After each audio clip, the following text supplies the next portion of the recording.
বৌমা, প্রতিদিন ফ্রিজের ঠান্ডা ডাল খেতে খেতে আমার গলাটা বসে গেছে। আমাকে এক পিস মাংস দাও না। ভালো খাবার দেখলেই জিভে জল চলে আসে, তাই না? যা দিয়েছো ওটা দিয়েই খা। মা, তুমি দাদুকে মাংস দিচ্ছ না কেন? দাদুকে শুধু ডাল দিয়েই খাবে নাকি? তোমার তো পাকনামি করতে হবে না, চুপচাপ খেয়ে ওঠো। আর তাড়াতাড়ি খাও, কোচিংয়ে যেতে হবে।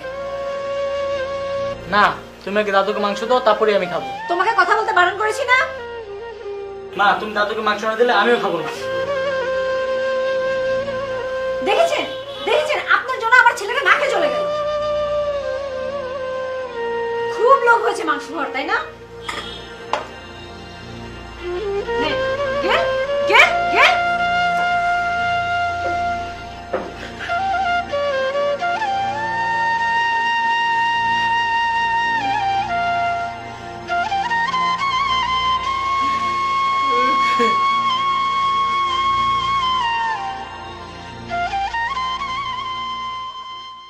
বৌমা, আমাকে এক পিস মাছ দাও না, ডাল দিয়ে খেতে খেতে আর ভালো লাগে না। ওরে আমার মহারানী রে, তার মাছ খাওয়ার শখ হইছে। যা দিচ্ছি চুপচাপ খেয়ে নেন, রান্নাঘরে অনেক কাজ পড়ে আছে, যে রান্নাঘরের কাজ শেষ করেন। তুমি যা যা বলো আমি তো সব কাজ করি, আমি সব কাজ তো আমিই করি। এক পিস মাছ দাও না আজকে। ওরে বুড়ি রে, মাছ খাওয়ার শখ হইছে। নে, তোরে আজকে আমি মাছই খাওয়াবো, খা।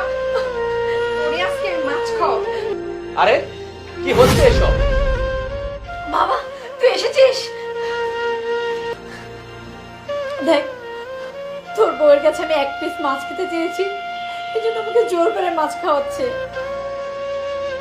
তুই জানিস বাবা, রোজ আমাকে পচা গলা ভাত খেতে দেয়, বাসার সব কাজ করায়।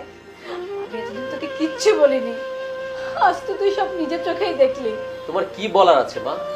তুমি কি বা বলবে? তুমি যেটা করেছো তুমি সেটাই ফেরত পাচ্ছ। তোমার মনে আছে মা, তুমি দাদুর সাথে ঠিক কি কি করতে, কত অত্যাচার করতে দাদুকে?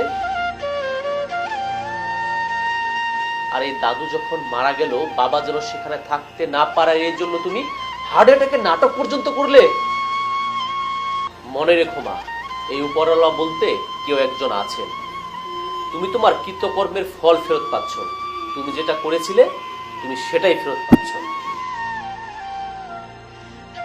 আর শোনো, তোমাকে বলছি, তুমি যেটা করেছো সেটা করা তোমার মোটেও উচিত হয়নি।